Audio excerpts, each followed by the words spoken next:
बड़ी खबर संसद से, जहां पर हंगामे के आसार साफ नजर आ रहे हैं। जासूसी कांड से लेकर कृषि कानून और तमाम मुद्दों को लेकर विपक्ष जांच और बहस की मांग लगातार करता आ रहा है। सदन में शोर शराबा और हंगामे की वजह से लगातार सदन स्थगित हो रहा है और कामकाज पूरी तरह से ठप है। सरकार की कोशिश यह है कि सदन में काम हो, लेकिन विपक्ष मांगों को लेकर अड़ा हुआ है। एक दिन पहले ही सदन में पुर्जे पर्चे फाड़े गए और फिर उसके बाद ऐसा करने वाले सांसदों पर अब खबर आ रही कि उन पर सख्ती हो सकती है। आज सुबह की अगर खबर आपको बताएं तो राहुल गांधी ने ट्वीट करके कहा कि सरकार सांसदों को महत्व के मुद्दों पर चर्चा नहीं करने दे रही है। तो मायावती ने भी जासूसी कांड का मुद्दा उठाया है, इसकी जांच की मांग की है। इस बीच संसद में कल की बात करें तो पर्चा फाड़ विरोध के बाद विरोधी सांसदों पर कार्रवाई की तलवार लगातार लटकी हुई है और इस बीच अधीर रंजन चौधरी ने लोकसभा स्पीकर से मुलाकात की है। चौधरी ने स्पीकर से अपील की थी कि हंगामा करने वाले कांग्रेस सांसदों को सस्पेंड न किया जाए। सूत्रों के मुताबिक सरकार हंगामा करने वाले सांसदों को लेकर एक कमेटी बनाने पर विचार कर रही है, जिसमें लोकसभा के सभी दलों के प्रतिनिधि शामिल होंगे और कमेटी हंगामा करने वाले सांसदों के खिलाफ कार्रवाई को लेकर रिपोर्ट देगी। और इस बीच आपको यह भी बता दें कि आज सुबह ही राहुल गांधी ने ट्वीट किया और मायावती ने, और इस बीच राहुल गांधी ने भी अपने ट्वीट में क्या लिखा वो आपको बताते हैं। उससे पहले ही वो तस्वीर पर्चा फाड़ने को लेकर लगातार सांसदों पर अब कार्रवाई की तलवार लटकी हुई, लेकिन राहुल गांधी ने कहा कि हमारे लोकतंत्र की बुनियाद है कि सांसद जनता की आवाज बनकर राष्ट्रीय महत्व के मुद्दों पर चर्चा करें। ये बात राहुल गांधी ने लिखी। मोदी सरकार विपक्ष को ये काम नहीं करने दे रही है। ट्वीट में राहुल गांधी ने ये बात लिखी है, संसद का और समय व्यर्थ मत करो। हालांकि समय व्यर्थ हो रहा है, ये बात विपक्ष भी जानता है, पक्ष भी, दोनों लोग जानते हैं। करने दो महंगाई, किसान और पेगासस की बात, ये तीन मुद्दे जिसको लेकर विपक्ष लगातार हंगामा कर रहा है। महंगाई है, पेगासस का मामला और किसानों का मामला। और इस बीच मायावती ने लिखा कि मानसून सत्र अति जरूरी मुद्दों पर सरकार विपक्ष के बीच अविश्वास और भारी टकराव के कारण यह सत्र सही से नहीं चल पा रहा है। मायावती ने अपने ट्वीट में यह बात लिखी है। पेगासस जासूसी कांड भी काफी गर्मा रहा है। आपके फोन के अंदर नरेंद्र मोदी जी ने एक हथियार डाला है। मेरे खिलाफ वो हथियार का प्रयोग किया गया, सुप्रीम कोर्ट के खिलाफ उस हथियार का प्रयोग किया गया, बाकी नेताओं के खिलाफ वो हथियार प्रयोग किया गया, प्रेस के लोगों के खिलाफ ये हथियार का प्रयोग किया गया, एक्टिविस्ट के खिलाफ इस हथियार का प्रयोग हुआ। तो सदन में बात क्यों नहीं होनी चाहिए? राहुल गांधी ने कहा कि उनके फोन में हथियार डाल दिया गया है, कि हमारे फोन में हथियार डाल दिया। राहुल जी, हथियार डाल दिया गया है आपके फोन में, तो आप इतने दिन तक बैठे क्यों हुए? आपको पता है आपके फोन के अंदर हथियार है। आप हथियार निकालने के लिए फॉरेंसिक डिपार्टमेंट गए? आप पुलिस थाने में जाके हथियार निकालने के लिए एफआईआर किया आपने? आप बताइए, आपको अगर हम में से किसी को पता चल जाए कि हमारे फोन के अंदर हथियार है, तो हम हाथ पैर धर के घर में बैठेंगे? बिल्कुल नहीं। हम जाके हथियार निकाले? कोई हथियार नहीं है। जो चीज है नहीं उसका हथियार बना करके पार्लियामेंट को रोकना, एक नॉन एग्जिस्टेंट इशू को इशू बना करके किस प्रकार वो हथियार के रूप में काम करे, ताकि ये लोग पार्लियामेंट से नदारत रहे, ताकि असली मुद्दों पर चर्चा ना हो। ऑपोजिशन सारी यूनाइटेड ही है, हम लोग साथ ही है, और विपक्ष के सारे जो मुद्दे आप देख रहे, देश के सामने जो चुनौतियां हैं अब, उसमें साथ रहना हमारी जिम्मेदारी है। क्योंकि ऑपोजिशन है, हमारी आवाज है और हम लोगों के लिए लड़ने के लिए तो आए हैं यहाँ। सिर्फ इन दोनों मुद्दों पर एक साथ हैं कि बाकी मुद्दों पर भी एक साथ होंगे जो जनता से सरोकार रखते हैं? जनता के लिए हम पूरी ताकत से साथ में लड़ेंगे। वो विरोध कर सकते हैं, लेकिन उसकी भी एक मर्यादा है। मर्यादाओं को तोड़ने का काम आज जो कांग्रेस और तृणमूल कांग्रेस के सांसदों ने किया है, उसकी जितनी निंदा की जाए उतनी कम है। कभी स्पीकर महोदय पर कागज फेंकना, कभी मंत्रीगण के ऊपर कागज फेंकना, कभी तख्ती आगे लेकर आना, तो अब तो पत्रकार गैलरी तक भी कागजों को फेंकना और जो अधिकारी वहां पर बैठे हैं उनके ऊपर चढ़ चढ़कर उनको दबाना, कागज फेंकना, ये अपने आप में दुनिया के सबसे बड़े लोकतंत्र को शर्मसार करने की घटनाएं हैं। सवाल यही है कि संग्राम लगातार हो रहा है, अब कामकाज होगा कैसे? ये तमाम ऐसी तस्वीरें हैं सदन के अंदर की जहां पर बहुत अहम मुद्दे उठाए जाने हैं। सत्ता पक्ष कह रहा है कि विपक्ष के हंगामे के चलते बार बार कार्रवाई को स्थगित करना पड़ रहा है। विपक्ष लगातार कह रहा है कि चाहे वो पेगासस हो या किसानों का मुद्दा हो, इसको लेकर चर्चा करनी चाहिए। सरकार चर्चा करने के मूड में नहीं है। कुल मिलाकर गतिरोध बरकरार है और दोनों ही तरफ से हाल ऐसा है कि कार्रवाई नहीं चल पा रही है। हंगामा आज भी हो सकता है, जिस पर रहेगी नजर। फिलहाल आपको अगली खबर की तरफ लिए चलते हैं। उत्तर प्रदेश चुनाव को लेकर आज भी दिल्ली में बीजेपी सांसदों और मुख्यमंत्रियों के साथ जेपी नड्डा की बैठक जारी है। आज अवध, काशी और गोरखपुर क्षेत्र की बैठक होगी और आज मुख्यमंत्री योगी आदित्यनाथ सरकार के कामकाज का ब्यौरा रखेंगे। बैठक में चुनाव में विजय से लेकर जनता के मूड और विपक्ष को जवाब तक पर चर्चा होगी। यूपी के लिए सबसे बड़ी तैयारी शुरू हो गई। यूपी चुनाव के लिए महामंथन पर जुट गई बीजेपी। लखनऊ से दिल्ली तक ताबड़तोड़ बैठकों का दौर। अब की बार यूपी में चुनावी घमासान जबरदस्त होने वाला है। यूपी विधानसभा चुनाव के लिए जोर लगा के हैशा। 2022 के यूपी चुनाव में इस बार जंग जबरदस्त है। ये बीजेपी भी समझ रही है, क्योंकि इस दफा बीजेपी को कई मोर्चों से चुनौती है। सबसे पहले मोर्चे पर किसान खड़े हैं और राकेश टिकैत बीजेपी और योगी सरकार को घेरने का मास्टर प्लान बता चुके हैं। इसको भी दिल्ली बनाएंगे, लखनऊ को भी। आज चारों तरफ तक घेर घार कर बैठेंगे। वो टाइम भी आओगे जब इसको भी घेरेंगे। देश की राजधानियों को दिल्ली बनाना पड़ेगा।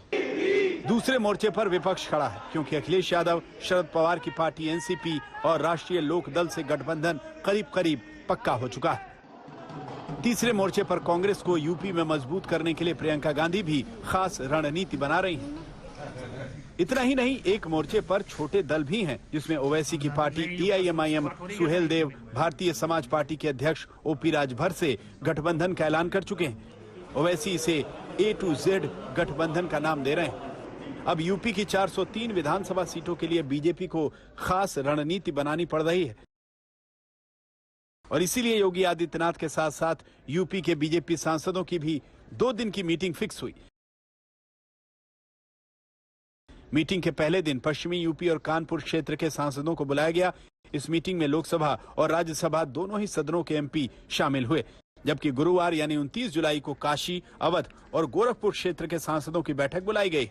यूपी विधानसभा चुनाव को लेकर बीजेपी ने कमर कस ली है और इसीलिए बीजेपी में अब बैठकों का दौर जारी है। बीजेपी केंद्रीय नेतृत्व चाहता है कि संगठन को जमीनी स्तर पर यूपी में और ज्यादा मजबूत किया जाए और साथ ही साथ सांसदों विधायकों की नाराजगी को भी जल्द से जल्द दूर किया जाए। यूपी के मास्टर प्लान के लिए योगी दिल्ली आए तो अखिलेश यादव ने फौरन बीजेपी सांसदों की इस बैठक को लेकर तंज मार दिया।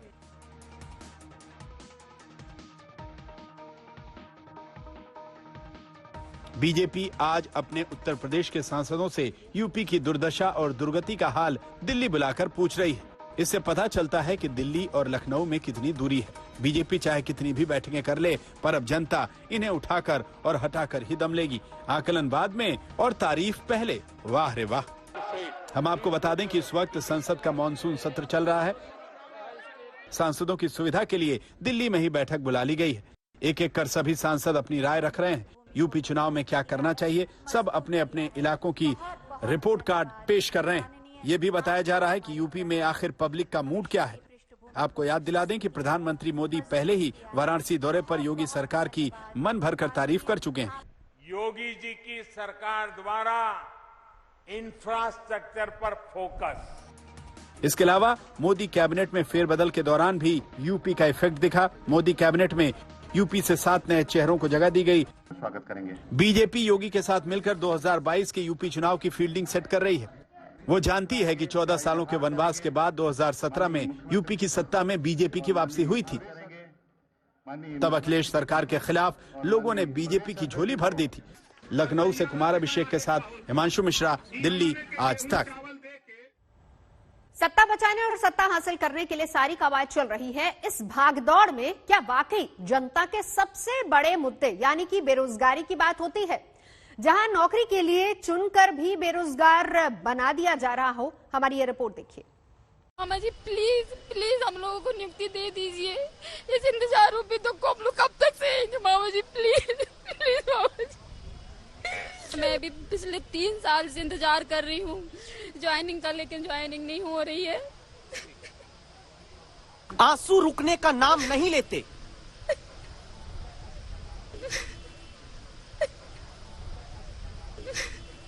साथियों ने सहारा दिया और उस पल भोपाल की झील में बढ़ते पानी की तरह बहते आंसू किसी तरह संभल गए। आज परिस्थिति ऐसी कि मैं अपने बच्चों की फीस नहीं चुका पा रही हूँ। लेकिन उस दर्द को कौन दूर करेगा जो लहू में दौड़ने लगा है। बेरोजगारी का ठप्पा लगाकर इन बेरोजगारों के शरीर के भीतर सुनिए मुख्यमंत्री जी। प्लीज प्लीज हम लोगों को नियुक्ति दे दीजिए। मैं अकेले नहीं, ऐसे हमारे और भी साथीगण है मामा जी। देखिए आप सब बैठे हैं और इस इंतजार में कि नियुक्ति हो जाए तो हम लोग अपना घर परिवार अच्छे से चलाने। सबकी आर्थिक स्थिति बहुत खराब है मामा जी। बहुत आसान होता है जनता से खुद को मामा जी कहलवाकर भावनाओं का रिश्ता बना लेना, लेकिन निभाना शायद आसान नहीं होता।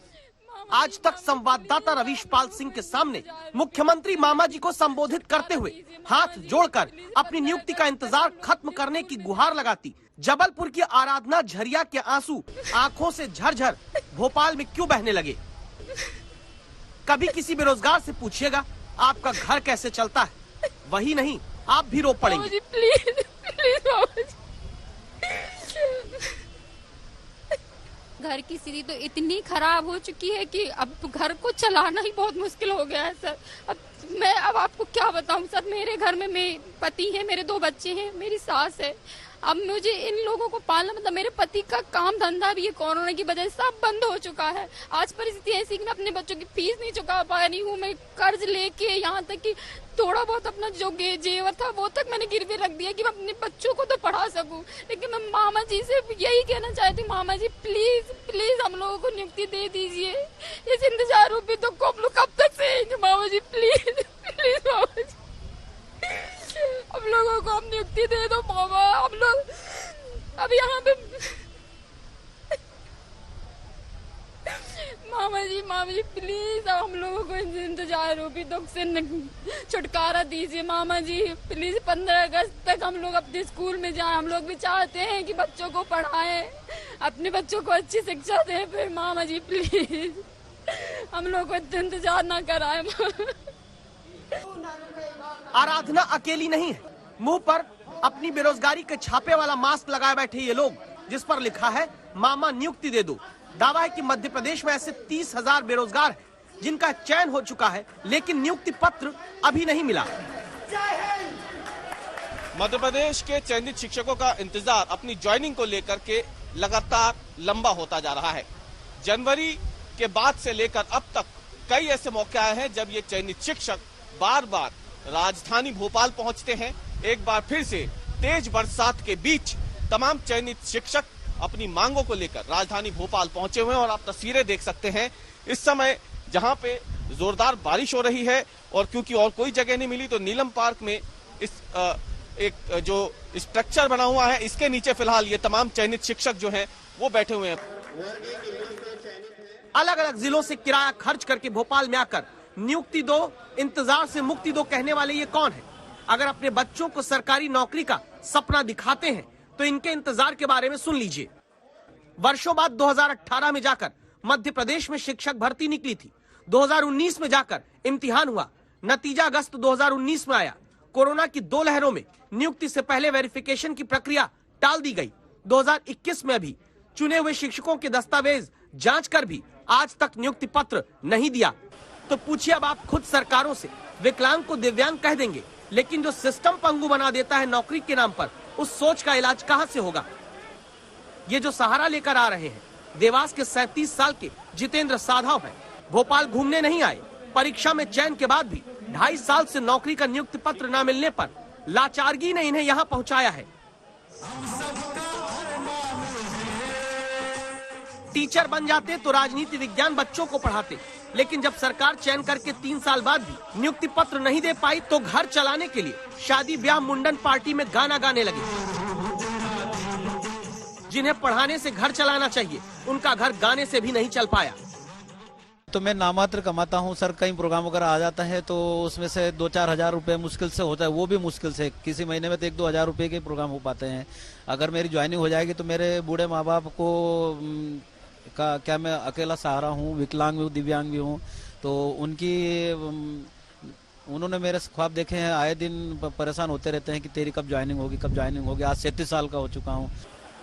37 साल की उम्र में भी बेटे बेटियां सरकारी शिक्षक पद के चयन के बाद भी बेरोजगार घूमते हो तो परिवार पर क्या बीतती होगी। तो चयन क्यों नहीं हो रहा? मुझे ऐसा लगता है कि कमलनाथ जी सरकार में चयनित हुए हैं, इसलिए इन पर रोक लगाई जा रही है। नियुक्ति पत्र दे देंगे। नियुक्ति उनकी होने में या उनकी नियुक्ति पत्र देने में कहीं कोई दिक्कत नहीं है, बस एक कोर्ट का विषय है। वो जैसे ही हमें अनुमति मिलती है ये पूरी प्रक्रिया पूर्ण हो जाएगी। इंग्लिश वाले ने जिस राज्य में सरकार बनाने के लिए वकीलों की फौज खड़ी करके फ्लोर टेस्ट का आदेश लिया जाता हो, वहीं पर अदालत का हवाला देकर चयनित शिक्षकों को बेरोजगार बनाकर छोड़ा गया है। इन चेहरों को याद करके सरकार को इस बात को समझना चाहिए कि विधानसभा के भीतर पप्पू, फेकू, बंटाधार, चोर और मामू जैसे शब्दों को असंसदीय बनाकर आप रोक लगा लीजिए, लेकिन सबसे बड़ा असंसदीय शब्द बेरोजगारी है, जिसे सरकारी अव्यवस्था ने ही युवाओं के माथे पर चिपका दिया। रवीश पाल सिंह, भोपाल, आज तक। बड़ी खबर पहले बता देते क्योंकि ममता बनर्जी दिल्ली में है और सियासी मुलाकातों का दौर जारी है। राज्य के विकास का मुद्दा, वैक्सीन की मांग जैसे मसले के साथ एजेंडा लेकर ममता बनर्जी दिल्ली में है। तमाम विपक्षी दलों से, नेताओं से मुलाकात कर रही है और विपक्षी एकता की कोशिश भी हो रही है। पहले प्रधानमंत्री से मुलाकात की, फिर सोनिया गांधी, राहुल गांधी से मुलाकात की। खबर यह है कि आज वो नितिन गडकरी से भी मुलाकात करेंगी। तो बंगाल की लड़ाई दिल्ली तक जैसे आ गई है। सीएम ममता बनर्जी दिल्ली में है और मेल मुलाकातों की डिप्लोमेसी के जरिए विपक्षी मोर्चेबंदी की बुनियाद खड़ी की जा रही है। खुद ममता सोनिया केजरीवाल से मिलने के बाद दिल्ली में दम भर रही हैं, लेकिन सवाल वही कि ममता की क्या है अगली रणनीति और दिल्ली उनके लिए कितनी पास है। राज्य राज्य खेला होवे, एमपी बूथे खेला होवे, समस्त जगह खेला होवे। आज इन 3 तस्वीरों के विश्लेषण करने का दिन है। दिल्ली में ममता बनर्जी की सोनिया गांधी और अरविंद केजरीवाल के साथ मुलाकात हुई। संसद में विपक्ष ने जोरदार हंगामा किया और राहुल गांधी की अगुवाई में केंद्र सरकार के खिलाफ विपक्ष का ऐलान जंग। इन 3 तस्वीरों में एक बात कॉमन है, एक बात आपके लिए समझना जरूरी है। मोदी सरकार के खिलाफ विपक्ष फुल एक्शन मोड में है, एकजुट नजर आ रहा है और 2024 की तैयारी शुरू हो गई है। पूरी तस्वीर को समझाने के लिए आपको सियासी घटनाक्रम की कुछ झांकी दिखाते हैं। झांकी नंबर 1, संसद में खेला होवे के नारे। आपकी अनुमति से मैं आज की सिफारिश संशोधित कार्य संचालन सूची के क्रमांक 11 पर अपने नाम के सामने उल्लेखित विषय। झांकी नंबर 2, संसद में पर्चाफाड़ प्रदर्शन।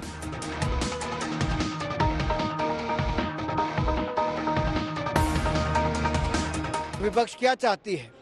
केवल कागज फाड़ के स्पीकर के ऊपर फेंकना, कागज फाड़ के मंत्रियों के ऊपर फेंकना, मंत्री के हाथ से स्टेटमेंट छीन के उसको फाड़ देना। क्या ये चर्चा करने के लिए तैयार नहीं है? झांकी नंबर 3, बंगाल मॉडल के साथ ममता तैयार। सोनिया जी invited me for a cup of tea. Rahul ji is also there. So we met. We discussed the political situation in general, and also we discussed about Pegasus to COVID situation, and also we discussed about the unity of the opposition. So all we discussed. It was a very good meeting, positive meeting.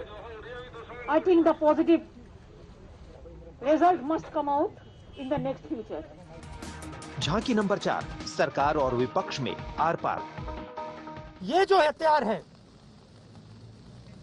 ये हिंदुस्तान के खिलाफ use किया गया है। हिंदुस्तान के लोकतांत्रिक institutions के खिलाफ क्यों किया? एक नॉन एग्जिस्टेंट इशू को इशू बना करके किस प्रकार वो हथियार के रूप में काम करे ताकि ये लोग पार्लियामेंट से नदारत रहे, ताकि असली मुद्दों पर चर्चा ना हो, ताकि पार्लियामेंट स्टॉल हो जाए, यही इनका हथियार है। आज भी इस मंच से मैं कहना चाहूंगा, राहुल जी, आपके फोन में हथियार है तो तुरंत फोन को जाके पार्लियामेंट के थाना में आप सरेंडर करिए, हथियार निकलवाइए। हथियार रख के फोन में मत चलिए, ये अच्छी बात नहीं है। आपने सियासी हलचल का ट्रेलर देखा, अब हम आपको इन तस्वीरों के पीछे के सियासी एंगल के बारे में बताते हैं। दिल्ली में ममता बनर्जी के 5 दिवसीय दौरे और राहुल गांधी के एक्शन और एग्रेशन का मतलब समझिए। ममता बनर्जी 2024 में मोदी के खिलाफ विपक्ष को एक मंच पर या कहें एक प्लेटफॉर्म पर लाने के मिशन पर है, यानी ममता फ्यूचर प्लानिंग का होमवर्क कर रही हैं। वहीं राहुल गांधी ताजा राजनीतिक हालात को लेकर मोदी सरकार को संसद में घेरने के लिए विपक्ष को एकजुट कर रहे हैं। एक लाइन में समझें तो ममता लॉन्ग टर्म प्लानिंग के रोल में है और राहुल गांधी अभी शॉर्ट टर्म प्लानिंग के हिसाब से कदम आगे बढ़ा रहे हैं। अगर कभी खत्म हो जाएगा तो उसका बाद में हम एक बहुत बड़ा रैली ब्रिगेड पैरेड ग्राउंड में करेंगे, जिसमें हम शरद पवार जी, चिदम्बरम जी, दिग्विजय जी, सोनिया जी, हम जैसे हमारा हॉट चीफ मिनिस्टर है, चाहे महाराष्ट्र हो, चाहे कर्नाटका हो, चाहे आंध्र प्रदेश हो, चाहे केरला हो, चाहे तमिलनाडु हो, चाहे दिल्ली हो, हम सबको निमंत्रित करके आप लोग को इधर में ले आएंगे, आपको सबको पार्टी को एक साथ में, तो सब लोग मिलके हम लोग जनता का पास हमारा जो कमिटमेंट, वो कमिटमेंट बार बार हम बोलेंगे। आज 3 साल अभी बाकी है, लेकिन 3 साल का बहुत कम, 2.5 साल बाकी है। इतना ज्यादा जल्दी करने से भी नहीं होगा। इलेक्शन का टाइम पे अगर हम जोट बांधे तब भी कुछ नहीं होगा। अभी दिन है जो एक एक दिन बहुत इंपॉर्टेंट होता है, इसके लिए आइए हम जोट बांधे, हम गठबंधन तैयार करें और आगे बढ़े और इंडिया को पथ दिखाए, रोशनी दिखाओ। इंडिया को रोशनी दिखाना आज जरूरी है अगर जनता को अब सेफ रहने चाहते हैं तो। हमारा सिर्फ एक सवाल है, क्या हिंदुस्तान की सरकार ने पेगासस को खरीदा, हां या ना? क्या हिंदुस्तान की सरकार ने अपने लोगों पर पेगासस हथियार का इस्तेमाल किया, हां या ना? हम सिर्फ ये जानना चाहते हैं। आज तक ब्यूरो। अब सवाल यह भी कि आखिर किस फॉर्मूले के साथ ममता बनर्जी विपक्षी रथ को दिल्ली में सत्ता की एंट्री दिलवाने की सोच रही हैं। आखिर वो कौन सा खेला बाकी है जो दिल्ली की केंद्रीय सत्ता में काम कर जाएगा? क्या ध्रुवीकरण का मसला होगा या फिर उन मुद्दों को सुलझा लिया जाएगा जो विपक्षी मंच को एक नहीं होने देते? अगर डिस्कशन नहीं होता तो कहां पे चर्चा होगा? पेगासस में मैं चाहती हूँ कि प्राइम मिनिस्टर एक और पॉलिटिकल पार्टी मीटिंग बुला के सबको साथ बात करके ओपिनियन लेके कोई ना कोई सुप्रीम कोर्ट से इंक्वायरी हम लोग को होना चाहिए। Also we discuss about the unity of the opposition. So all we discuss. It was a very good meeting, positive meeting. I think the positive result must come out in the next future. Bengal की मुख्यमंत्री ममता बनर्जी ने जो कहा उसे आपको सरल भाषा में समझाते हैं। बड़ी बात नंबर 1, बीजेपी को हराना है तो विपक्ष को एकजुट होना है। बड़ी बात नंबर 2, सोनिया गांधी और राहुल से चर्चा सकारात्मक रही। बड़ी बात नंबर 3, बंगाल के बाद देश भर की सियासत में खेला होबे शुरू। बड़ी बात नंबर 4, लड़ाई चेहरे की नहीं 2024 में बीजेपी को हराने की है।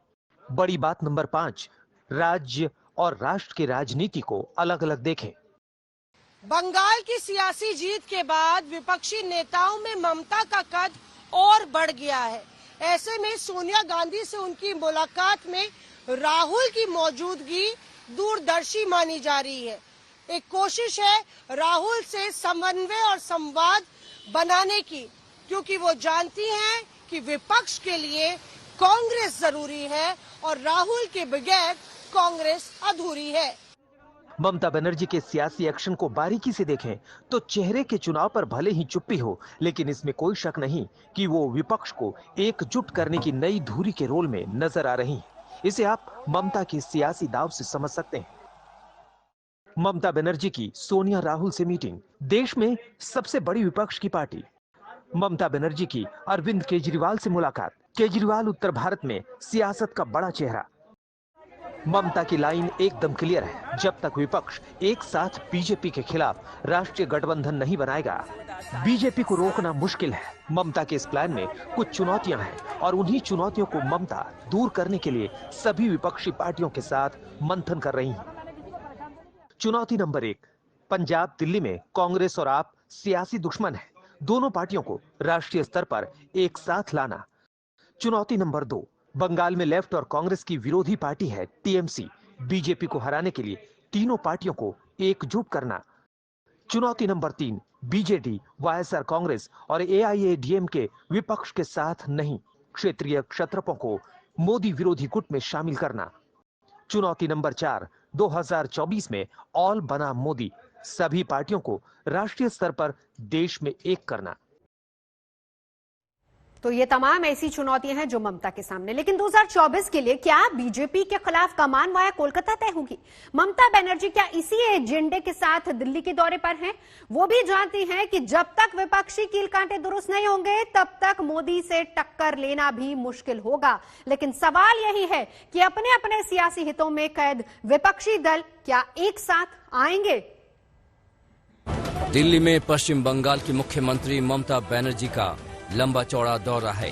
3 दिन के दौरान देश के तमाम सियासी हस्तियों से मुलाकातों का दौर शुरू हो चुका है। मंगलवार को पीएम मोदी से बातचीत हुई, लेकिन बुधवार का पूरा दिन उन्होंने मोदी सरकार को घेरने की रणनीति के नाम कर दिया। ममता बनर्जी का 3 दिनों तक दिल्ली में डेरा रहेगा, लेकिन सबसे बड़ा एजेंडा सिर्फ एक, दिल्ली से मोदी सरकार को 2024 में जीत की हैट्रिक बनाने से रोकना। हालांकि मोदी के खिलाफ ममता की अदावत की जड़ें उसी वक्त मजबूत होने लगी थीं, जब 2019 लोकसभा चुनाव में बीजेपी ने बंगाल में तृणमूल के गढ़ को झकझोर कर रख दिया था। 22 में से 18 सीटों पर बीजेपी ने कब्जा जमाकर बता दिया था कि उनका अंदाज़े बंगाल क्या है। विधानसभा चुनाव से पहले भी पीएम मोदी ने अपने आक्रामक तेवर से ममता को सावधान कर दिया था। बंगाल के हर घर से एक ही आवाज आ रही है, बंगाल के हर मुख से एक ही आवाज आ रही है, 2 मई दीदी जत्थे। ममता को आभास हो चुका था कि अब नहीं संभली तो बंगाल में सत्ता बचाना भी मुश्किल हो जाएगा। हालांकि बंगाल विधानसभा चुनाव में ममता ने प्रचंड जीत हासिल कर बीजेपी के मंसूबों पर पानी फेर दिया, लेकिन उसी के तुरंत बाद बीजेपी और एनडीए सरकार के खिलाफ ममता ने अपनी कोशिश को और धार देनी शुरू कर दी। 9 जून को ममता ने सभी विपक्षी दलों से केंद्र के खिलाफ एकजुट होने का आह्वान किया। गैर बीजेपी शासित राज्यों के मुख्यमंत्रियों से अपील की कि वो बीजेपी के विरुद्ध ऐलान जंग करें। 21 जुलाई को ममता ने कोलकाता में पहली बार कहा कि बंगाल के बाद अब पूरे देश में खेला होबे, यानी बीजेपी के खिलाफ राष्ट्रीय स्तर पर तब तक खेल होगा जब तक 2024 में बीजेपी की सरकार सत्ता से बेदखल न हो जाए। ममता ने कहा कि 2024 लोकसभा चुनाव में अब सिर्फ 2.5 साल बचे हैं, लिहाजा अभी से योजना बनानी होगी। बंगाल इलेक्शन में ममता के चुनावी सलाहकार प्रशांत किशोर ने नतीजों के बाद कई बार खुद ममता और शरद पवार से मुलाकात की। सूत्रों के मुताबिक मोदी के खिलाफ एक नए मोर्चे पर बात हुई। दिल्ली में भी प्रशांत किशोर ने राहुल और प्रियंका से मुलाकात कर इस चर्चा को और हवा दी। ममता की पार्टी तृणमूल कांग्रेस के नए सिपाही यशवंत सिन्हा ने भी कई विपक्षी नेताओं को एक ही मंच पर बैठक के लिए बुलाया। कहा गया कि ममता मोदी के खिलाफ एक राष्ट्र मंच के निर्माण में जुटी हैं। আমরা চাই না কোনো হিংসা হোক বা কিছু হোক, কিন্তু আমি দেখতে পাচ্ছি কিছু সেন্ট্রাল মিনিস্টাররা প্রয়োজন নেই যখন পলিটিক্যাল সমস্ত কিছু বন্ধ করে দেওয়া হয়েছে। বিশেষ করে বিজেপি যে জায়গাগুলো জিতেছে আমরা একটা ব্ল্যাক স্পটের জায়গা বের করেছি, কোথায় কোথায় অ্যাকচুয়াল গন্ডগোলগুলো ঘটেছে। दिल्ली से ममता का यूं भी पुराना नाता रहा है। बंगाल से कई बार सांसद बनी और केंद्र में मंत्री पद भी संभाला। अब बंगाल में बड़ी जीत के बाद ममता की महत्वाकांक्षा फिर से किसी और बड़ी भूमिका में दिल्ली की ओर रुख करने लगी है। इसमें कोई आश्चर्य नहीं होना चाहिए।